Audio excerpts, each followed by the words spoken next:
રાજ્યમાં કાળઝાળ ગરમીએ કહેર વર્તાવ્યો છે। આકાશમાંથી જાણે અગનગોળા વરસી રહ્યા હોય તેવી સ્થિતિ છે। ત્યારે લોકો ઠંડક મેળવવા માટે અવનવા નુસ્ખા અપનાવી રહ્યા છે, પરંતુ શું ઠંડક મેળવવાની લાયમાં જીવ જોખમમાં મૂકવો યોગ્ય છે? પાટણના સરસ્વતી તાલુકામાંથી એક એવો વિડીયો સામે આવ્યો છે જે સોશિયલ મીડિયામાં વાયરલ તો થયો છે, પણ સાથે જ અનેક સવાલો પણ ઊભા કરી રહ્યો છે। આ દ્રશ્યો છે પાટણના સરસ્વતી તાલુકાની ખોડાણા કેનાલના, જ્યાં અંગ દજાડતી ગરમીથી બચવા માટે યુવાનોનું ટોળું કેનાલના ધસમસતા પ્રવાહમાં દુબાકા મારી રહ્યું છે। સોશિયલ મીડિયા પર વાયરલ થયેલા વિડીયોમાં જોઈ શકાય છે કે યુવાનો કોઈ પણ જાતના ડર વગર ઉછળતા પાણીમાં કૂદકા લગાવી રહ્યા છે। ગરમીનો પારો 40 ડિગ્રીને પાર પહોંચ્યો છે, ત્યારે આ વહેતું પાણી તેમને રાહત તો આપી રહ્યું છે, પણ આ રાહત આફતમાં ફેરવતા વાર નથી લાગતી। કેનાલના પ્રવાહમાં આ રીતે નહાવું એ મનોરંજન લાગે છે, પરંતુ સવાલ એ છે કે જો પાણીનું તેજ વહેણમાં કોઈ યુવાન તણાઈ જાય તો તેની જવાબદારી કોની? તંત્ર દ્વારા વારંવાર સૂચના આપવા છતાં આ પ્રકારે જીવના જોખમે કેમ જોખમ ખેડવામાં આવે છે? સુરતના અડાજણ વિસ્તારમાં આજે ભર ઉનાળે ચોમાસા જેવી સ્થિતિ સર્જાઈ હતી। અડાજણના મુખ્ય માર્ગ પર ચાલી રહેલા ખોદકામ દરમિયાન અચાનક પાણીની મુખ્ય લાઇનમાં મોટું ભંગાણ પડ્યું હતું।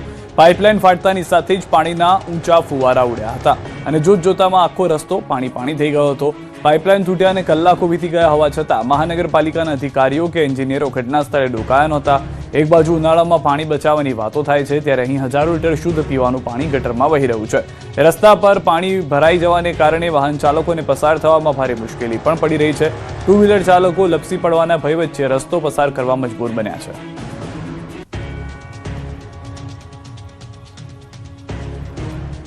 ખૂંખાર સિંહણને જોઈને ભાગ્યું શ્વાનનું ટોળું, જૂનાગઢના પાતાપુરની ઘટના। સિંહ શિકાર કરતા હોય એવા લાઈવ દ્રશ્યો ભાગ્યે જ જોવા મળતા હોય છે, ત્યારે ગીરમાં સિંહણ અને સિંહ દ્વારા એક પશુનો શિકાર કરાતો વિડીયો પ્રવાસીઓના કેમેરામાં કેદ થયો। હવે આજે ફરી સિંહણે કરેલા શિકારના દ્રશ્યો સામે આવ્યા। આ વખતે જૂનાગઢમાં સિંહણે એક શ્વાનને દબોચી લીધો હોવાના સીસીટીવી સામે આવ્યા છે। જૂનાગઢની ઘટનાની વાત કરીએ તો સિંહણે તરાપ મારીને એક શ્વાનને જડબામાં દબોચી લીધું। આ જોઈને લાંબા સમયથી ઘુરક્યા કરતા બીજા શ્વાન ઊભી પૂંછડીએ ભાગી ગયા। જોકે જેવી સિંહણ શિકાર કરેલા શ્વાનને જડબામાં પકડીને ત્યાંથી આગળ ઝાડી ઝાંખરામાં જતી રહી કે તરત જ બીજા શ્વાન દોડી આવ્યા અને ભસવા લાગ્યા। ઘટના જૂનાગઢના પાતાપુરામાં આવેલી સિમેન્ટ ફેક્ટરી નજીકની છે। સીસીટીવી દ્રશ્યોમાં જોઈ શકાય છે કે શરૂઆતમાં સિંહણને જોઈને શ્વાનોનું ટોળું ભસવાનું શરૂ કરે છે। થોડી જ વારમાં સિંહણ દોડતી આવે છે, આથી શ્વાન ભાગવા લાગે છે, પરંતુ એક શ્વાન સિંહણથી બચી શકતો નથી અને જડબામાં જકડાઈ જાય છે। સિંહણને વિફરેલી જોઈને બીજા શ્વાન ભાગી નીકળ્યા। બાદમાં ફરી બીજા શ્વાન આવે છે અને જાણે કે સિંહણના ચુંગલમાંથી શ્વાનને છોડાવવા માટે ઘુરક્યા કરે છે, પરંતુ જેવી સિંહણ સામે જુએ કે તરત પાછી પાની કરે છે। સિંહણ દ્વારા શ્વાનનો શિકાર કરવામાં આવે તેવી ઘટના ભાગ્યે જ જોવા મળતી હોય છે, જેના કારણે આ બનાવે લોકોમાં ભારે ચર્ચા જગાવી છે। બે બાળકોને લઈને સિંહણ નીકળી ફરવા, અમરેલીના લીલિયાનો વિડીયો વાયરલ। બે સિંહ બાળ સાથે સિંહણે ઓળંગ્યો રસ્તો। આ અદ્ભુત દ્રશ્યો અમરેલી જિલ્લામાંથી વાયરલ થયા છે।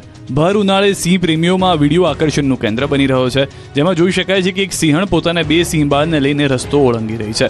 ધોળા દિવસે ટ્રાફિકથી ધમધમતો રસ્તો ઓળંગતી સિંહણને જોઈને તમામ વાહન ચાલકોએ પોતાના વાહનો થંભાવી દીધા, તો કેટલાક વાહન ચાલકોએ આ અદ્ભુત ક્ષણને કેમેરામાં કેદ કરીને સોશિયલ મીડિયામાં વાયરલ કરી। દાવા પ્રમાણે સોશિયલ મીડિયામાં વાયરલ થઈ રહેલો વિડીયો વાઘણિયાથી નાના લીલિયા વચ્ચે આવેલા રોડનો છે। મહત્વનું છે કે અમરેલી જિલ્લામાં કેટલાક સમયથી સિંહ સહિતના વન્ય જાનવરોની અવરજવરની ઘટનાઓ છાશવારે બની રહી છે, જેના કારણે સ્થાનિક રાહદારીઓ તથા માલધારીઓમાં ભયનો માહોલ પણ જોવા મળી રહ્યો છે।